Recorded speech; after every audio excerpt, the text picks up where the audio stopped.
I'm Shalini Singh and welcome to this channel. In this video, we are going to study the third chapter from Home Science class 11th and the name of this chapter is Food, Nutrition, Health and Fitness. तो start करते हैं। यहाँ पे सबसे पहले हम nutrition के बारे में पढ़ेंगे कि क्या होता है न्यूट्रिशन। तो देखो, जो फूड और न्यूट्रिएंट्स हैं उनका हमारी बॉडी पे क्या असर हो रहा है, हमारी हेल्थ पे क्या असर होता है, इसी को न्यूट्रिशन कहते हैं। जब हम न्यूट्रिशन और हेल्थ की बात करते हैं तो ये एक ही सिक्के के दो पहलू हैं, मतलब इनको आप अलग नहीं कर सकते, दोनों एक दूसरे से रिलेटेड हैं।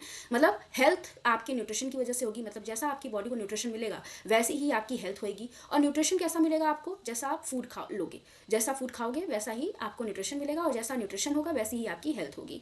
तो फूड का बहुत असर पड़ता है हेल्थ और फिटनेस पे। तो यहाँ पे हम जो हमारे चैप्टर का नाम है food, nutrition, health and fitness, इन चारों टर्म को हम क्या करेंगे, डिफाइन करेंगे। सबसे पहले फूड की बात हो रही है, तो फूड क्या हो सकता है, जो भी सॉलिड या लिक्विड फॉर्म में हो सकता है फूड, जिसको हम सॉलो कर सके, डाइजेस्ट कर सके, एसिमुलेट कर सके, और जिससे हमारी बॉडी को न्यूट्रिएंट्स मिले और जो हमारी बॉडी को स्वस्थ रखे, उसी को हम क्या बोलते हैं, फूड बोलते हैं। फूड बेसिक नेसेसिटी होती है लाइफ की। फूड से हमें एनर्जी मिलती है, हमारी ग्रोथ अच्छी रहती है, टिश्यूज और ऑर्गन्स को रिपेयर करने का काम भी फूड करता है। इसके अलावा फूड हमको डिजीजेस से बचाता है और हमारी बॉडी के जो भी फंक्शंस है उनको रेगुलेट करता है। इसके बाद न्यूट्रिशन क्या है, न्यूट्रिशन एक साइंस है किसका, फूड्स का, न्यूट्रिएंट्स का और अदर सब्सटेंसेस का जो फूड में होते हैं। And of their action within the body include ingestion, digestion, absorption, metabolism and excretion. इसके अलावा ये जो फूड है, ये जो न्यूट्रिएंट्स हैं, इनका बॉडी में इंजेशन, डाइजेशन, एब्जॉर्प्शन, मेटाबॉलिज्म और एक्सक्रीशन, ये सारे एक्शन को न्यूट्रिशन ही डिफाइन करता है। While this summarize the physiological dimensions, nutrition has social, psychological and economic dimensions too. तो देखो, यहाँ पे तो सिर्फ हमने फिजियोलॉजिकल डायमेंशन पढ़ा कि फूड न्यूट्रिएंट्स क्या है, फूड का ingestion, digestion, absorption, metabolism and excretion, लेकिन इसके अलावा साइकोलॉजिकल, सोशल और इकोनॉमिक डायमेंशन भी होते हैं फूड के, या फिर आप कह सकते हो न्यूट्रिशन के। ठीक है, कैसे होते हैं, देखो, अगर बॉडी में अगर आपको न्यूट्रिशन अच्छा मिलेगा तो आप फिजियोलॉजिकली तो हेल्दी रहोगे ही, इसके अलावा आप सोसाइटी में भी अच्छा करोगे, सोशली भी आप हेल्दी रहोगे। अब जब आपका कहते हैं ना स्वस्थ मस्तिष्क कहाँ होता है, स्वस्थ शरीर में, मतलब स्वस्थ शरीर में ही स्वस्थ मस्तिष्क का निवास होता है। तो साइकोलॉजिकली भी, मेंटली भी आप हेल्दी रहोगे अगर आपको अच्छे न्यूट्रिएंट्स मिल रहे हैं तो। इसके बाद इकोनॉमिकली भी आप अच्छे रहोगे, जब आपकी बॉडी हेल्दी है, आपको अच्छे न्यूट्रिएंट्स मिल रहे हैं, आपका न्यूट्रिशन लेवल अच्छा है बॉडी में, तो आप इकोनॉमिकली भी अच्छा करोगे, अच्छा कमा पाओगे, अच्छे से काम कर पाओगे, अपने हेल्थ पे के साथ साथ करियर पे, जॉब पे फोकस कर पाओगे। तो इसीलिए हम कह सकते हैं कि न्यूट्रिशन का फिजियोलॉजिकल डायमेंशन के अलावा सोशल, साइकोलॉजिकल और इकोनॉमिकल डायमेंशन भी है। फिर हम बात करेंगे न्यूट्रिएंट्स की। न्यूट्रिएंट्स क्या होते हैं, ये फूड के तत्व होते हैं, कंस्टिट्यूएंट्स होते हैं जो हमें मिलते हैं फूड के थ्रू। फूड से जो तत्व मिलते हैं उन्हीं को हम न्यूट्रिएंट्स बोलते हैं। कौन कौन से न्यूट्रिएंट्स होते हैं, carbohydrates, protein, fat, minerals, vitamin, water, fibre. Nutrients can be classified as macronutrient and micronutrient. तो दो तरह से आप न्यूट्रिएंट्स को क्लासीफाई कर सकते हो, दो कैटेगरी में डिवाइड कर सकते हो। मैक्रोन्यूट्रिएंट जिनकी ज़्यादा मात्रा हमारी बॉडी में चाहिए, माइक्रोन्यूट्रिएंट वो होते हैं जो हमें कम चाहिए होते हैं, जिनकी ज़्यादा मात्रा हमें नहीं चाहिए होती है। ठीक है, तो क्वांटिटी के बेसिस पे हम इनको दो भाग में बांटते हैं, मैक्रोन्यूट्रिएंट और माइक्रोन्यूट्रिएंट। अब हम बात करेंगे बैलेंस डाइट की। क्या होता है बैलेंस्ड डाइट, तो देखो, जब हम बैलेंस डाइट की बात करते हैं ना, तो ये वो होती है which includes a variety of foods in adequate amounts and correct proportion to meet the day's requirement of all essential nutrient. तो फूड क्या होना चाहिए, एडिक्वेट अमाउंट में होना चाहिए, पर्याप्त मात्रा में होना चाहिए, और हमारी डेली की रिक्वायरमेंट्स को पूरा करे, जो भी हमारी न्यूट्रिशनल नीड्स हैं उनको पूरा कर रही है अगर हमारी डाइट, तो उसको हम बैलेंस डाइट बोलेंगे। ठीक है, उसकी मात्रा भी उचित होनी चाहिए हमारी बॉडी के हिसाब से, हमारी एज के हिसाब से, और इसके अलावा उसमें सारे न्यूट्रिएंट्स भी होने चाहिए। Such a diet helps to promote and preserve good health. तो जो ये बैलेंस डाइट होती है वो हमारी गुड हेल्थ को प्रमोट करती है और प्रिजर्व करके रखती है, क्योंकि इसमें सेफ्टी मार्जिन भी होते हैं जो उस स्थिति में हमें न्यूट्रिएंट्स देते हैं जब किसी कारण से हमें न्यूट्रिएंट्स न मिल पाए। ठीक है, सेफ्टी मार्जिन क्या है कि मान लो कभी हमने फास्टिंग की, कभी कुछ समय के लिए हमको न्यूट्रिएंट की डेफिशिएंसी हो गई, तो उस समय ये सेफ्टी मार्जिन हमें काम आता है। अगर जो बैलेंस डाइट होती है ना, वो आरडीए को ध्यान में रख के बनाई जाती है।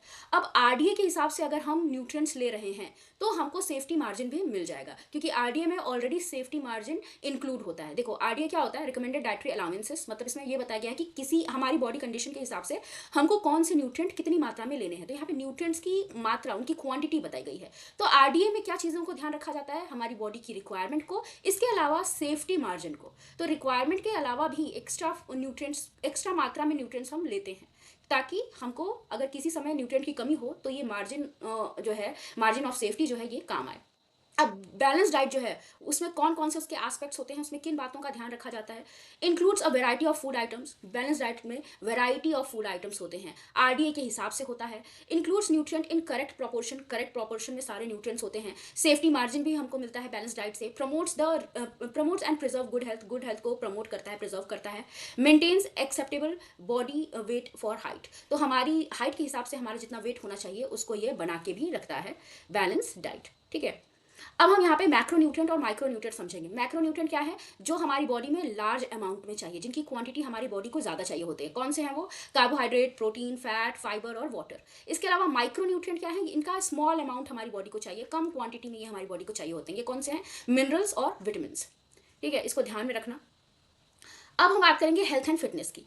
तो देखो, डब्ल्यू के अकॉर्डिंग डब्ल्यू ने एक डेफिनेशन दी थी हेल्थ की, वो यहाँ पे बताई गई है कि health is the state of complete physical, emotional and social wellbeing, not merely the absence of disease और इन्फर्मिटी। तो अगर आपको कोई बीमारी नहीं है, इसका ये मतलब नहीं कि आप हेल्दी हो। तो डिजीज की एब्सेंस ही हेल्थ नहीं होता है। हम हेल्थ की जब बात करते हैं तो हम फिजिकल, इमोशनल और सोशल वेलबींग को, तीनों को ध्यान में रखते हैं। और ये डेफिनेशन कब दी गई थी? 1948 में दी गई थी डब्ल्यूएचओ द्वारा। तब से आज तक ये डेफिनेशन सेम रही है, इसको ऐसे ही फॉलो किया जा रहा है। All of us want to maintain positive health, सब चाहता है कि उसकी हेल्थ क्या हो? अच्छी हो। और हमारा जब हम हेल्थ की बात कर रहे हैं तो फिजिकल, सोशल और मेंटल हेल्थ तीनों की बात करते हैं। Taking adequate amounts of essential nutrients in our diet is necessary to maintain positive health. तो अगर हम पॉजिटिव हेल्थ को मेंटेन करना चाहते हैं तो न्यूट्रिएंट्स हमको लेना जरूरी है, ये पहले भी बताया जा चुका है। अब मेंटल हेल्थ की जब हम बात करते हैं, it can be defined as a state of emotion and physiological wellbeing in which an individual is able to use her और his cognitive and emotional capabilities, function in society and meet the ordinary demands of everyday life. तो देखो, जब हम mental health की बात करते हैं ना, तो हम इमोशनली, साइकोलॉजिकली कितने स्ट्रांग है उसकी बात हम करते हैं। कैसे हम चैलेंजेस को फेस कर रहे हैं, कैसे सोसाइटी में अपने फंक्शंस को निभा रहे हैं। इसके अलावा जो भी डेली के डिमांड्स हैं, जो भी डेली के चैलेंजेस हैं, उनको कैसे फेस कर रहे हैं, ये सब मेंटल हेल्थ को बताता है। अगर हम ये सब चीज़ें अच्छे से कर पा रहे हैं तो मानेंगे कि हमारी मेंटल हेल्थ अच्छी है। In other words, the absence of a recognised mental disorder is not necessary and indicator of mental health. तो जैसे डिजीज का ना होना हेल्थ नहीं होता, कि डिजीज आपको कोई नहीं है तो इसका मतलब ये नहीं कि आप हेल्दी हो। उसी तरह से अगर आपको कोई मेंटल डिसऑर्डर नहीं है तो इसका ये मतलब नहीं है कि आप मेंटली हेल्दी हो। अगर आप अपने इमोशंस को कंट्रोल नहीं कर पा रहे हो, सोसाइटी में अच्छे से फंक्शंस को कंप्लीट नहीं कर पा रहे हो, जो भी डेली की सिचुएशंस हैं उनसे आप घबरा जा रहे हो, तो भी माना जाएगा कि आपकी मेंटल हेल्थ अच्छी नहीं है। One way to assess mental health is to see how effectively and successfully a person function. अब अगर आप मेंटल हेल्थ को देखना चाहते हो किसी पर्सन की, तो आप ये देखो कि वो कैसे, कितनी सक्सेसफुली अपने डेली के फंक्शंस को कर पा रहा है, चाहे वो इमोशनल फंक्शंस हो, चाहे सोशल फंक्शंस हो, उनको कैसे वो कर पा रहा है। Feeling capable and competent, being able to handle normal level of stress. तो अगर आप जो भी चीज़ें हैं उनको करने में अपने आप को सक्षम पा रहे हो, नॉर्मल लेवल का जो स्ट्रेस है उसको हैंडल कर पा रहे हो, मेंटेनिंग सेटिस्फाइंग रिलेशनशिप, अच्छे रिलेशनशिप, सेटिस्फाइंग रिलेशनशिप मेंटेन कर पा रहे हो, and leading an independent life, और एक इंडिपेंडेंट लाइफ को जी रहे हो, and being able to bounce back, अगर कोई खराब सिचुएशन आ रही है तो उससे आप बाउंस बैक भी कर पा रहे हो, तो ये कहा जा सकता है कि आपकी मेंटल हेल्थ क्या है? अच्छी है। फिर हम फिजिकल फिटनेस की बात करेंगे। Physical fitness is good bodily health. तो जब हम बॉडीली हेल्थ की बात करते हैं तब हम फिजिकल फिटनेस की बात करते हैं। It is the result of regular exercise, proper diet and nutrition and proper rest for physical recovery. तो फिजिकल फिटनेस कैसे आती है? प्रॉपर एक्सरसाइज करके, प्रॉपर डाइट लेके, और जो भी आप रेस्ट वगैरह करते हो काम करने के बाद, उससे आपको फिजिकल फिटनेस मिलती है। The term physical fitness is used in two ways. तो दो तरह से हम फिजिकल फिटनेस को यूज कर सकते हैं। पहला है जनरल फिटनेस। जनरल फिटनेस मतलब कि नॉर्मली आप हेल्दी हो, आप अच्छे से सारे काम कर पा रहे हो। स्पेसिफिक फिटनेस क्या है कि आप किसी टास्क को कैसे अच्छे से कर पा रहे हो। अगर आपको टास्क ओरिएंटेड फिटनेस की अगर आप बात कर रहे हो तो उसको आप स्पेसिफिक फिटनेस के अंदर रखोगे। जैसे अगर कोई स्पोर्ट्स है आपका, कोई ऑक्यूपेशन है ऐसा आपका जिसमें आपको फिजिकली बहुत वर्क करना पड़ रहा है, उस ऑक्यूपेशन के हिसाब से, या अगर आप खिलाड़ी हो तो उस स्पोर्ट्स के हिसाब से अगर आपकी फिटनेस है तो उसको हम स्पेसिफिक फिटनेस कहेंगे, क्योंकि हर स्पोर्ट्स की नीड अलग अलग होती है, उसकी फिटनेस हर स्पोर्ट्स पर्सन की अलग अलग होती है, अपने अपने खेल के हिसाब से उनकी फिटनेस होती है। उसी तरह ऑक्यूपेशन की जब हम बात करते हैं तो अपने अपने ऑक्यूपेशन के हिसाब से हमारी फिटनेस होती है, तो इसको हम स्पेसिफिक फिटनेस के अंडर रखेंगे। लेकिन नॉर्मल जनरल फिटनेस क्या है कि जनरली जो आपकी फिटनेस है, हर किसी की जो जनरल कुछ इंडिकेटर्स हैं फिटनेस के, उसको हम जनरल फिटनेस के अंदर रखेंगे। Physical fitness is now defined as the body's ability to function efficiently and effectively in work and leisure activities to be healthy to resist disease and to meet emergency situation. तो physical fitness को हम इस तरह से बता सकते हैं कि आप कैसे हर काम को कर पा रहे हो, कैसे डिजीज से खुद को बचा पा रहे हो, और इमरजेंसी की सिचुएशन में आप कैसे अच्छे से काम कर पा रहे हो। Fitness can also be divided into 5 categories. इसके अलावा फिटनेस को 5 कैटेगरीज में भी डिवाइड किया गया है, जिसमें हम aerobic fitness, muscular strength, muscular endurance, flexibility, body composition को रखते हैं। Being fit prepare one's to meet mental and emotional challenges. अगर हम फिट हैं फिजिकली और मेंटली, तो हम मेंटल और इमोशनल चैलेंजेस से भी क्या कर पाएंगे, लड़ पाएंगे। इसके बाद नेक्स्ट टॉपिक है इसी चैप्टर का, using basic food groups for planning balance diet. Balance diet की हमने इतनी बात कर ली, अब हम कैसे इसको प्लान करेंगे बेसिक फूड ग्रुप्स को इस्तेमाल करके, वो यहाँ पे बताया गया है। ठीक है, one of the simplest way to plan a balanced diet is to divide food into group and then make sure that each group is included in the meal। तो यहाँ पे हर देखो 5 ग्रुप में बांटा गया है हमारे फूड्स को। इसके अलावा बहुत सारे ऐसे ग्रुप हैं जिसमें बांटा गया है, लेकिन इसी 5 ग्रुप को हम कंसीडर करते हैं जब हम बैलेंस डाइट या डाइट प्लान बनाते हैं। तो इसमें क्या होता है कि हमें ये देखना है कि इन 5 ग्रुप में से कोई ना कोई फूड आइटम हमारी डाइट में होना चाहिए। ठीक है, जैसे सीरियल और ग्रेन से भी एक आइटम होना चाहिए, जैसे चावल, रोटी, इनमें से कोई एक होना चाहिए। पल्सेस एंड लेग्यूम्स में से, दालों में से भी कुछ एक होना चाहिए। मिल्क और मीट प्रोडक्ट्स में भी कुछ होना चाहिए। इसके अलावा फ्रूट और वेजिटेबल्स को भी हमें अपनी डाइट में शामिल करना है। फैट्स और शुगर्स को भी हमें अपनी डाइट में शामिल करना है। तो इन 5 फूड ग्रुप को हमको अपनी डाइट में शामिल करना है। अब फैट और शुगर का मतलब ये नहीं कि आप डायरेक्ट घी खा रहे हो, डायरेक्ट चीनी खा रहे हो। फैट और शुगर आपको नॉर्मल जो फ्रूट वगैरह आप ले रहे हो, ड्राई फ्रूट वगैरह ले रहे हो, उससे भी मिल जाता है ना। ये डिफरेंट बेसिस पे बनाए जाते हैं। या तो फूड की कैरेक्टरिस्टिक्स कॉमन है, तब उनको एक ग्रुप में रख दिया जाता है। इसके अलावा फूड का क्या फिजियोलॉजिकल फंक्शन है, क्या क्या न्यूट्रिएंट्स उसमें प्रेजेंट्स हैं, फूड का सोर्स क्या है, इसके बेसिस पे भी हम इनको क्लासीफाई करते हैं। The classification varies from one country to another depending on many factors. तो बहुत सारे फैक्टर्स पे ये क्लासिफिकेशन डिपेंड करती है, और एक कंट्री से दूसरी कंट्री में ये वेरी कर सकती है। अब इंडिया में 5 फूड ग्रुप का जो सिस्टम है वो चलता है। ठीक है, हम मील प्लानिंग करते समय इस 5 फूड ग्रुप को क्या करते हैं, गाइड के रूप में यूज करते हैं। लेकिन अलग अलग कंट्री में हम अलग अलग फूड ग्रुप्स को यूज कर सकते हैं। हम सबका अलग अलग तरीका होता है फूड को क्लासीफाई करने का। Many factors have been considered while compiling this groups such as availability of food, cost, meal pattern and deficiency, disease prevalent. तो जब ये फूड ग्रुप्स बनाए जाते हैं तो बहुत सारी चीज़ें ध्यान में रखी जाती हैं कि फूड की अवेलेबिलिटी कितनी है, कितना फूड अवेलेबल है, किस एरिया में कितना अवेलेबल है, कॉस्ट क्या है, मील पैटर्न क्या है वहाँ के लोगों का, और वहाँ पे कौन कौन सी डेफिशिएंसी डिजीजेज हो रही हैं। तो ये सारी चीज़ें ध्यान में रख के ये ग्रुप्स बनाए जाते हैं और उनको फॉलो किया जाता है। Not all foods in each group are equal in their nutrient content. अब जरूरी नहीं कि हर ग्रुप में जितने भी फूड हैं सब में बराबर न्यूट्रिएंट हो।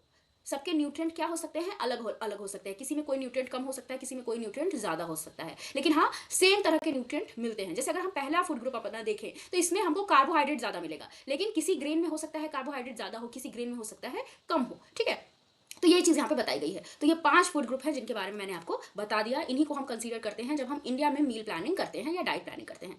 तो फूड ग्रुप्स में कौन कौन से हैं और उनसे हमें क्या क्या न्यूट्रिएंट मिलते हैं ये यहाँ पे बताया गया है। तो देखो पहला फूड ग्रुप क्या है, सीरियल्स, ग्रेन्स एंड प्रोडक्ट्स, मतलब अनाज और उनसे बने प्रोडक्ट। तो इनसे हमें क्या मिलता है, एनर्जी मिलती है, सबसे ज़्यादा हमें एनर्जी मिलती है। इसके अलावा प्रोटीन मिलता है, इनविजिबल फैट मिलता है, vitamin B1, vitamin B2, folic acid, iron, fibre. तो ये हमें ग्रेन्स से, सीरियल से मिलता है।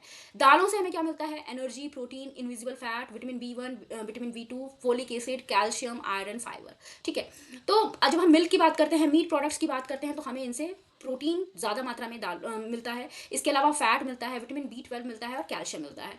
फ्रूट्स और वेजिटेबल्स की बात करते हैं तो हमको कैरोटीनॉइड्स मिलते हैं, विटामिन C मिलता है, fibre, invisible fat, vitamin B2, folic acid, calcium, iron, fibre. Fats और शुगर की बात करते हैं तो हमें energy, fat, essential fatty acids, ये सब मिलता है। ठीक है, तो हमें फूड ग्रुप से कौन कौन से न्यूट्रिएंट मिलते हैं इनको भी ध्यान रखना है। इसके अलावा कुछ गाइडलाइंस बताई गई हैं कि कैसे आप बेसिक फूड ग्रुप्स को यूज करोगे, क्या क्या चीजें दिमाग में रखोगे। ऐसा नहीं कि ऐसे ही उठे और फूड ग्रुप को यूज कर दिया। तो गाइडलाइंस बताई गई हैं।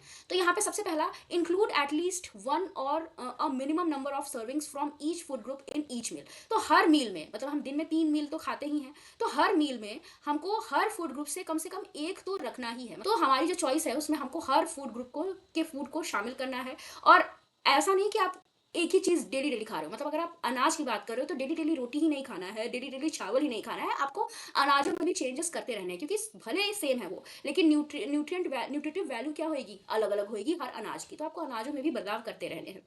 If the meal is vegetarian, अगर कोई वेजिटेरियन है और खाना वेजिटेरियन है, तो आपको प्रोटीन का ध्यान रखना है, क्योंकि वेजिटेरियंस को प्रोटीन लेने में प्रॉब्लम होती है, प्रोटीन उनको मिल नहीं पाता है अगर वो प्रॉपर डाइट ना ले तो। Use suitable combination to improve the overall protein quality of the diet, तो हमको ध्यान रखना है उनका, इसके लिए सीरियल और पल्सेस को कंबाइन करना है, किसके साथ, मिल्क के साथ, कर्ड्स के साथ, तो ये चीज़ें देखनी है, क्योंकि आप मीट नहीं खा रहे हो और ज़्यादा प्रोटीन आपको कहाँ से मिलता है, मीट से, मांस से मिलता है, ठीक है। एनिमल प्रोटीन ही अच्छा प्रोटीन होता है, अगर आप वहां से प्रोटीन नहीं ले रहे हो तो आपको मिल्क से प्रोटीन लेना पड़ेगा। तो for example serving cereal pulses combination और including small quantity of milk और कर्ड इन द मील, तो दाल और सीरियल लो, इसके अलावा मिल्क को भी ध्यान में रखो। Include uncooked vegetables and fruits in the meal, तो जो भी मील आप ले रहे हो, जितने भी टाइम दिन में खा रहे हो, 2 बार 3 बार, तो उसमें अनकुक्ड वेजिटेबल्स और फ्रूट्स को भी शामिल करो। Include at least 1 serving of milk to ensure a supply of calcium, calcium आपको मिल पाए इसके लिए एक बार दिन में दूध भी लेना है, ठीक है, क्योंकि दूध से आपको पता है कैल्शियम के अलावा सारी चीजें, सारे न्यूट्रिएंट मिलते हैं, क्या नहीं मिलता, आयरन नहीं मिलता, विटामिन सी नहीं मिलता और फाइबर नहीं मिलता, इन तीनों को छोड़ के आपको सारे न्यूट्रिएंट दूध से मिलते हैं, तो दूध को जरूर शामिल करना है। जितनी भी कैलोरीज आप ले रहे हो दिन में, उसका सिर्फ 75% ही आपको अनाज से लेना है, ठीक है। ये नहीं कि आप जितनी भी कैलोरीज ले रहे हो सिर्फ अनाज से ही लो, सिर्फ 75% आपको अनाज से लेना है, उसके अलावा बाकी चीज़ों पर भी आप फोकस करो कैलोरी के लिए। अब आपको यहाँ पे ये बताया गया है कि 1 ग्राम कार्बोहाइड्रेट लेके आपको कितनी एनर्जी मिलती है, तो 4 किलो कैलोरी मिलती है आपको 1 ग्राम कार्बोहाइड्रेट से। 1 ग्राम प्रोटीन से भी 4 किलो कैलोरी एनर्जी मिलती है। 1 ग्राम फैट से आपको 9 किलो कैलोरी एनर्जी मिलती है। देखोगे अगर आप, तो एनर्जी आपको सबसे ज़्यादा फैट से मिल रही है, लेकिन इसका मतलब ये नहीं कि हम एनर्जी के लिए फैट ही लें, हमको फैट कम लेना है, क्योंकि अगर हम इसको ज़्यादा यूज़ करेंगे तो हमको ओबिसिटी की, हार्ट डिजीज़, इन सब की प्रॉब्लम हो सकती है, ठीक है। इसके बाद नेक्स्ट है फूड गाइड पिरामिड, तो ये ध्यान में रखो, ये जो 5 फूड ग्रुप्स थे उसी के बेसिस पे बनाया गया है। तो देखो सबसे पहले जो सबसे नीचे है, इस ये देख रहे हो, ये ज़्यादा जगह ले रहा है, तो क्योंकि पिरामिड का जो बेस है वही वो इससे बना है, तो इसका मतलब हमको एनर्जी गिविंग फूड हम ज़्यादा लेते हैं, हमारा खाना ऐसा है कि हमको ये ज़्यादा लेने भी चाहिए। तो 6 to 11 servings serial, bread, rice, chapatis आपको लेनी है, ठीक है, क्योंकि आपको क्या देती है, एनर्जी देती है, और ये हमारे खाने में ज़्यादा होती है। अगर आप अपने मील को ध्यान में रखो, तो आप ध्यान दो, तो आप देखोगे कि आप सबसे ज़्यादा सीरियल्स, ग्रेन्स को ही लेते हो, ठीक है। उसके बाद सेकंड नंबर पे आता है प्रोटेक्शन फूड, जिसमें हम वेजिटेबल्स और फ्रूट्स को लेते हैं, तो 3 से 5 सर्विंग्स हमको क्या लेनी है, फ्रूट्स और वेजिटेबल्स लेने हैं, क्योंकि ये हमारी बॉडी को क्या करते हैं, प्रोटेक्ट करते हैं, इससे हमको विटामिन और मिनरल्स मिलते हैं। फिर है बॉडी बिल्डिंग फूड्स, जो हमको प्रोटीन देते हैं, ये क्या है, meat, poultry, nuts, pulses, milk, yoghurt, तो ये 2-3 सर्विंग हमको लेनी है डेली।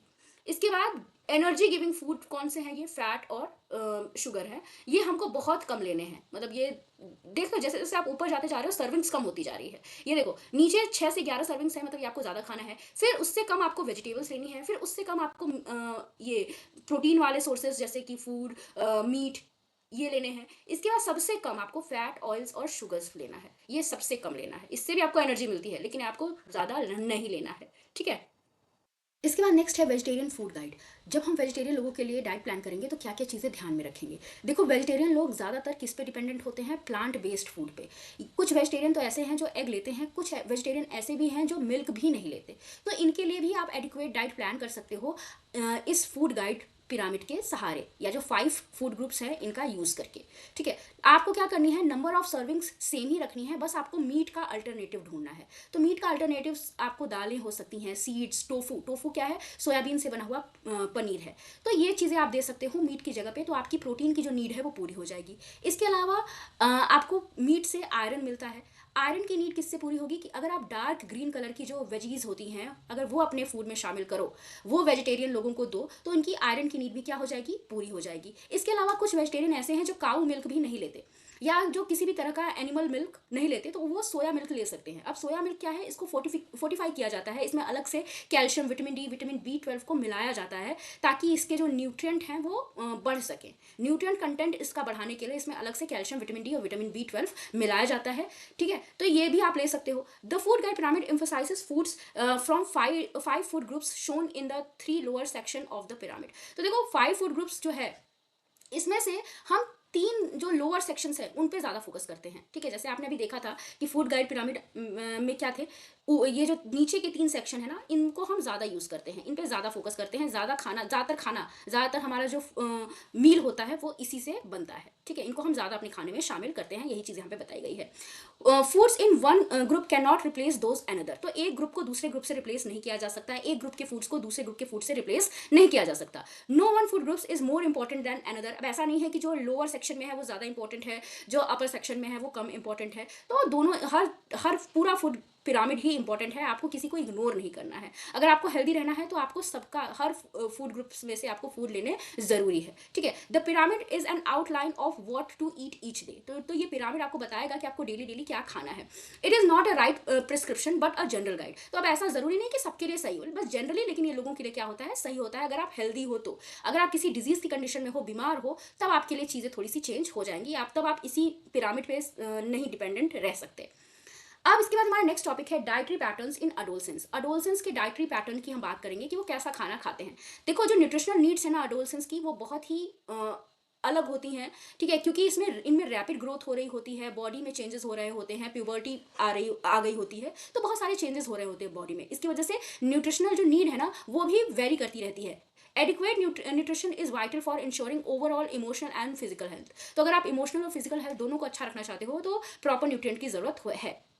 तो अच्छी ईटिंग हैबिट की भी जरूरत है ताकि आप क्रॉनिक इलनेस से बच पाओ, जो भी आपको फ्यूचर में होगी। अगर आप आज खराब खाना खाओगे तो उसका असर फ्यूचर में आपको देखने को मिलेगा। तो अडोलसेंस की जो खाने की आदतें हैं ना वो थोड़ी सी खराब होती हैं, तो इस पे ध्यान देने की जरूरत है ताकि फ्यूचर में क्रॉनिक इलनेस आपको ना हो, ठीक है। तो क्रॉनिक इलनेस में क्या होती है, जैसे ओबेसिटी ना हो, हार्ट डिजीज ना हो, कैंसर, डायबिटीज, इन सबसे आप बच पाओ, इसके लिए अच्छा खाना खाना जरूरी है। Studies on nutrient intake have shown that adolescence are likely to obtain less vitamin A, thiamine, iron and calcium than recommended. तो स्टडीज में ये देखा गया है कि जितना अडोलसेंस के लिए रिकमेंडेड है कि कितना उनको विटामिन ए लेना है, कितना थायमीन लेना है, कितना आयरन लेना है, कितना कैल्शियम लेना है, वो उससे कम लेते हैं। मतलब जितना चीज़ें उनको बताई गई हैं ये वाली vitamin A, thiamine, iron, calcium, उससे कम वो ले रहे हैं।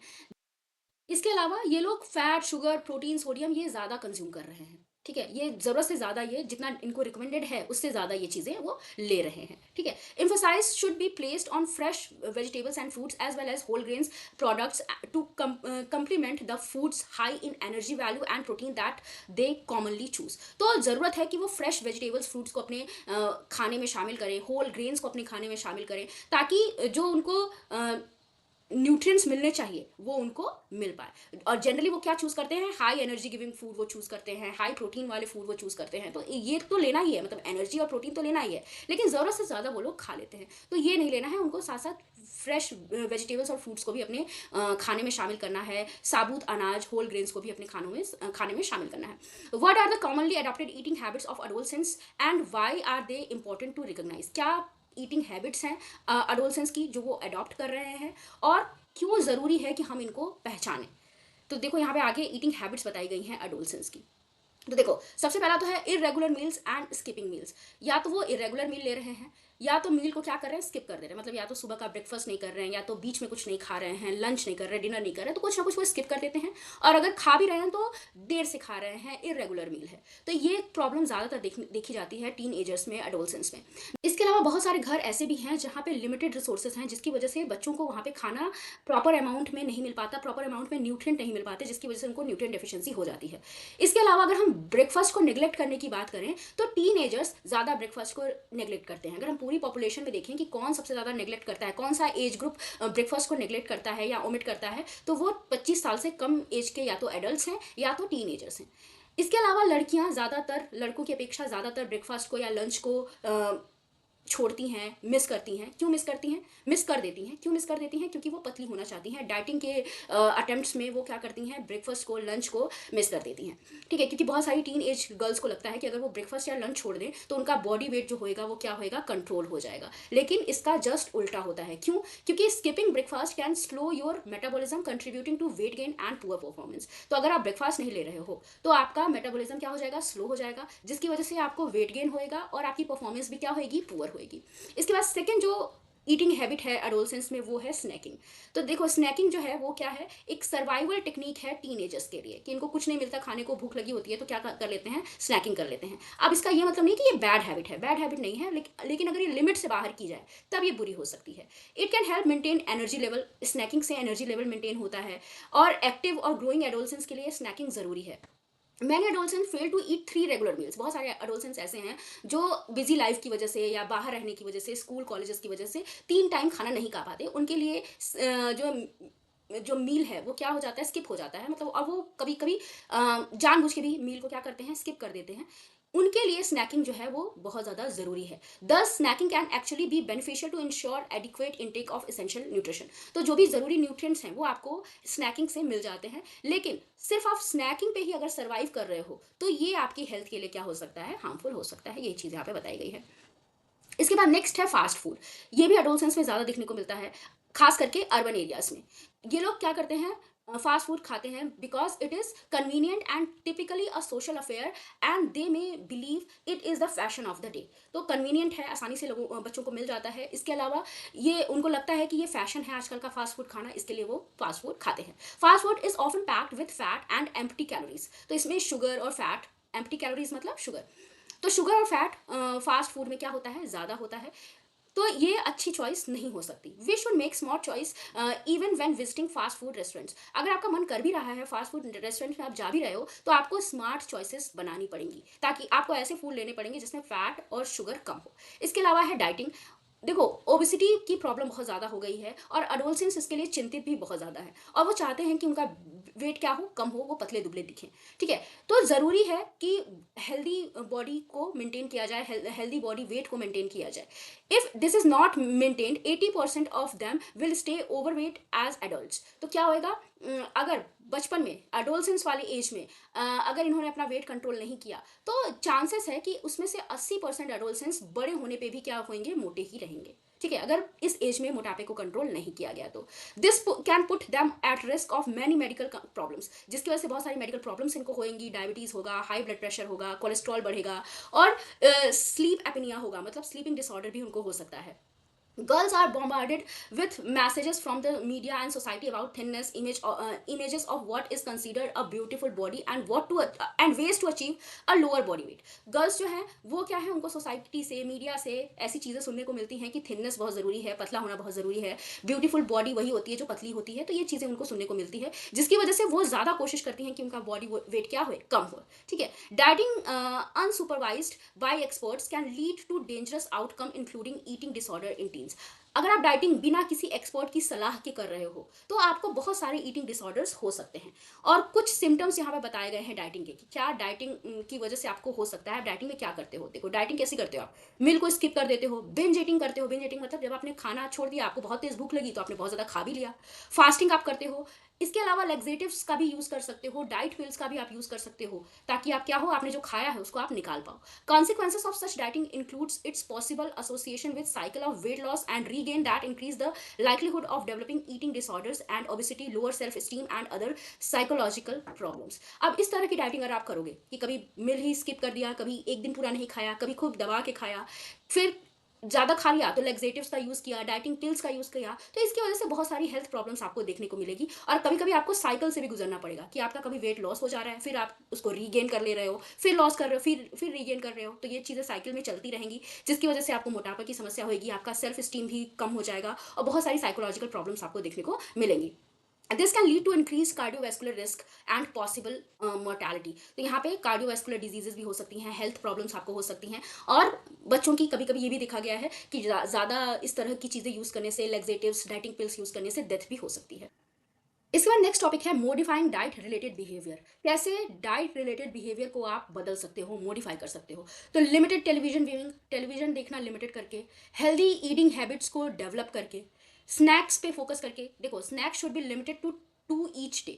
तो मतलब एक दिन में सिर्फ 2 बार स्नैकिंग आप करो। ठीक है, और ऐसी स्नैकिंग करो जिसमें कैलोरी कम हो, रॉ फ्रूट्स और वेजिटेबल पे ज़्यादा फोकस करो। Avoid using high calorie high fat foods for snacks. तो वही मैंने बताया कि हाई फैट और हाई कैलोरी को स्किप करो। पोटैटो चिप्स मत खाओ, बिस्किट्स, फ्राइड फूड्स मत खाओ। इसकी जगह पे रॉ वेजिटेबल्स और फ्रूट्स को इंक्लूड करो अपनी डाइट पे, उनकी स्नैकिंग करो, उनसे अपने स्नैक्स बनाओ, तो वो आपको ज़्यादा फायदा करेंगे।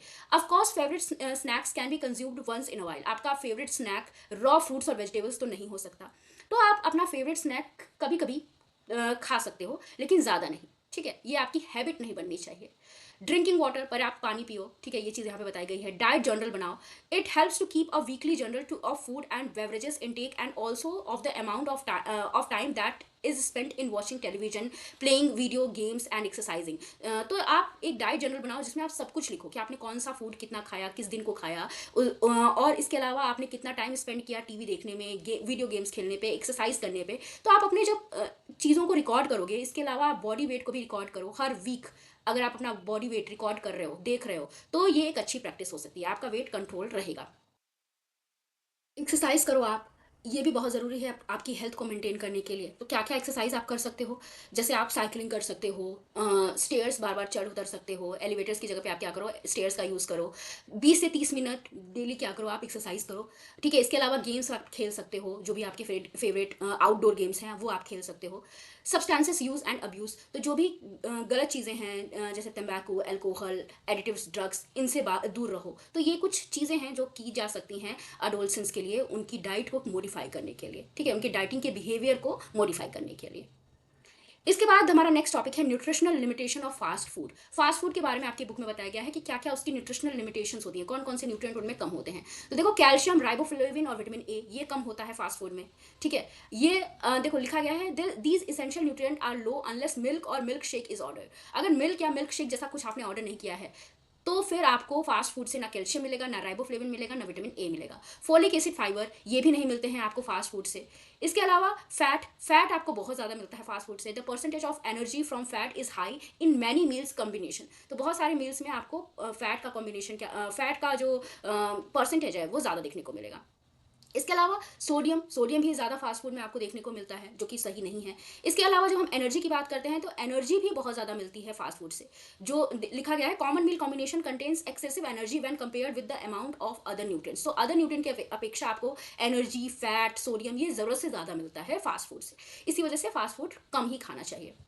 इसके बाद नेक्स्ट टॉपिक है factors affecting food behaviour of adolescence. कौन कौन से फैक्टर्स हैं जो अडोलसेंस के फूड बिहेवियर को अफेक्ट करते हैं। तो देखो, इनमें कुछ एक्सटर्नल फैक्टर्स भी हैं, कुछ इंटरनल भी हैं, दोनों को हम देखेंगे। तो एक्सटर्नल फैक्टर्स कौन कौन से होते हैं, जो बाहर के हैं, जो आपसे रिलेटेड नहीं है, जो हमसे रिलेटेड नहीं है।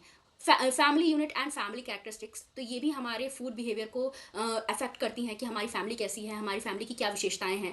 पेरेंटिंग प्रैक्टिसेस, कैसी हमारी पेरेंटिंग हुई है, पीयर कैसा है हमारा, हमारा फ्रेंड सर्कल कैसा है, कैसी सोसाइटी, कैसे कल्चर से हम बिलोंग करते हैं, हमारी नॉर्म्स क्या है, वैल्यूज़ क्या हैं। मास मीडिया को हम किस तरह से यूज़ करते हैं, कितना यूज़ करते हैं। फास्ट फूड का, फूड फैट्स का जो फैशन आते हैं ना फूड से रिलेटेड, कभी कभी आप देखते हो कि कुछ फूड ज़्यादा खाए जाते हैं, कुछ फास्ट फूड ज़्यादा खाए जाते हैं, तो वो भी आता जाता रहता है। फैट का क्या मतलब है, कोई ऐसा स्टाइल जो आता है फिर चला जाता है, थोड़े समय के लिए रहता है। तो फूड फैट्स भी होते हैं, यानी कि कोई फूड कुछ समय के लिए आया फिर चला गया, तो जब आता है तो लोग इसको ज़्यादा खाते हैं। न्यूट्रिशन नॉलेज कैसी है हमारी, पर्सनल एक्सपीरियंस हमारे कौन कौन से हैं, तो इनका असर हमारे फूड बिहेवियर पे पड़ता है। ये एक्सटर्नल फैक्टर्स हैं। इसके अलावा इंटरनल फैक्टर्स कौन कौन से हैं, फिजियोलॉजिकल नीड एंड कैरेक्टरिस्टिक्स, हमारी शारीरिक क्या ज़रूरत है, कितने न्यूट्रिएंट की हमको ज़रूरत है, क्या हमारी विशेषताएं हैं, उस हिसाब से हमारा फूड बिहेवियर होता है।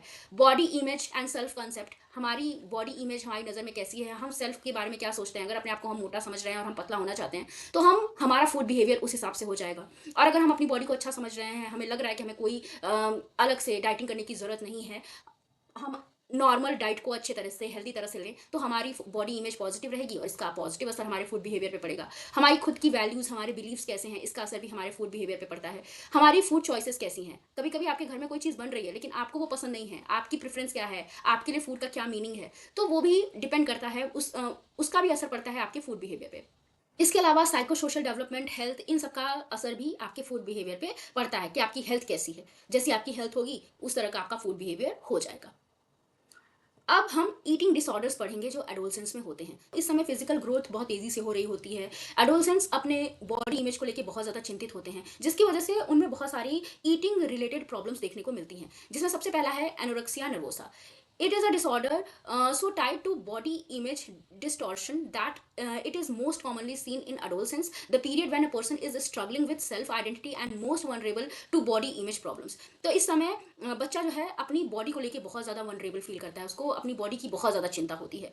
तो इस वजह से सेल्फ आइडेंटिटी भी यहाँ पे स्ट्रगलिंग फेज में होती है, मतलब बच्चा अपनी खुद की सेल्फ आइडेंटिटी बना रहा होता है, उसी समय अपनी बॉडी इमेज को लेके भी परेशान होता है। तो इस समय एनोरेक्सिया नर्वोसा बच्चों में ज़्यादा देखने को मिलता है। Progress in adopting a normal adult body image will be interrupted for the teenager with an eating disorder. अगर किसी टीनएजर में ईटिंग डिसऑर्डर है तो उसकी नॉर्मल बॉडी जो है ना वो नहीं बन पाएगी, वो नॉर्मल बॉडी को अडॉप्ट नहीं कर पाएगा, उसमें प्रॉब्लम उसको होएगी। और अगर उसकी नॉर्मल बॉडी है भी ना तो भी उसको लगेगा कि उसकी बॉडी नॉर्मल नहीं है, क्योंकि उसको ये प्रॉब्लम है, ये एक साइकोलॉजिकल प्रॉब्लम है। ईटिंग डिसऑर्डर तो है ही, साइकोलॉजिकली भी बच्चा ये सोचने लगता है कि उसकी बॉडी अच्छी नहीं है, उसकी बॉडी इमेज उसकी नज़र में नेगेटिव हो जाती है।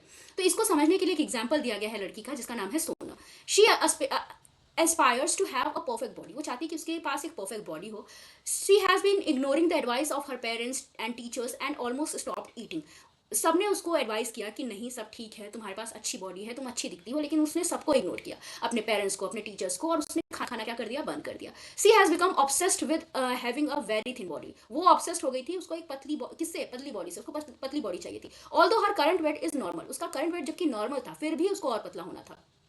उसको लगता था कि आइडियली जितना थिन होना चाहिए उतनी वो है नहीं। और अपना आइडियल वो किसको मान रही थी, एक्ट्रेसेस को, मॉडल्स को। सेल्फ स्टीम लो हो गया था, वो डिप्रेशन में चली गई थी, और उसने अपनी फैमिली से, अपने फ्रेंड से भी विड्रॉल कर लिया था, मतलब वो इन लोगों से भी नहीं मिलती थी, नहीं इन्वॉल्व होती थी। She is unaware that she is under nourished and insist that she is fat. उसको अब वो अंडर नरिश्ड हो गई थी, मतलब जितना पतला होना चाहिए उससे ज़्यादा पतली हो गई थी, लेकिन फिर भी उसको लगता था कि वो मोटी है। She is a clear case of eating disorder called anorexia nervosa. यही क्या है, लक्षण है एनोरेक्सिया नर्वोसा का। She is unaware that drastic loss of weight can even lead to death. उसको ये भी समझ में नहीं आ रहा था कि अगर इतनी तेजी से, इतनी ड्रास्टिकली उसका वेट लॉस हुआ तो ये उसको डेथ तक पहुंचा सकता है, ये उसको समझ में नहीं आ रहा था। इसके बाद जो दूसरा ईटिंग डिसऑर्डर है जो अडोलसेंस में देखने को मिलता है वो है बुलिमिया।